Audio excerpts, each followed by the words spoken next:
दूध महासंघ म्हणजेच महानंदने वोल्सम नावाचं नवीन दूध बाजारात आणलंय। स्पेशल टेट्रा फिनो पॅकिंग मधलं हे दूध 90 दिवसांपर्यंत चांगलं राहतं। या दुधाला गरम करण्याची किंवा फ्रीजमध्ये ठेवण्याची गरज नाही। पॅकिंग फोडल्यानंतर हे दूध लगेचच वापरता येतं।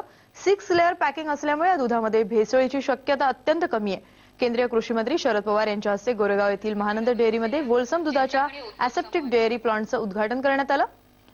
महाराष्ट्रातल्या दूध संघांनी वेगवेगळे ब्रँड्स लोकप्रिय करण्यापेक्षा एकत्र येऊन अमूलसारखा एकच ब्रँड तयार करावा आणि अमूल इतर प्रायव्हेट ब्रँड सोबत स्पर्धा करावी, त्यासाठी दूध संघाची बैठक घेऊन लागेल ती मदत करायला मी तयार आहे, असे शरद पवार यांनी यावेळी सांगितलं।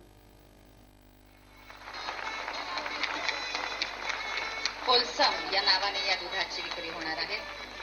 आज वारणा नावाने मार्केटिंग चालू आहे, गोकुळ नावाने मार्केटिंग चालू आहे, आणखीन काही वेगळ्या नावाने मार्केटिंग काहीचं चालू आहे।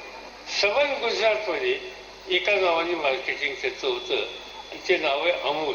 याचा फार गांभीर्याने विचार केला पाहिजे आणि म्हणून कधीतरी महाराष्ट्रातल्या या क्षेत्रातल्या सगळ्या जाणकारांनी एकत्र बसून आपण एक ब्रँड करू शकतो का याचा विचार केला पाहिजे। सगळ्या सरकारी संस्थांनी एक ब्रँड जर केला आणि तो ब्रँड आपण विकू शकलो तर माझी खात्री आहे की समाजाचा पाठिंबा हा मिळाल्याशिवाय राहणार नाही। राज्यातील कला आणि क्रीडा शिक्षक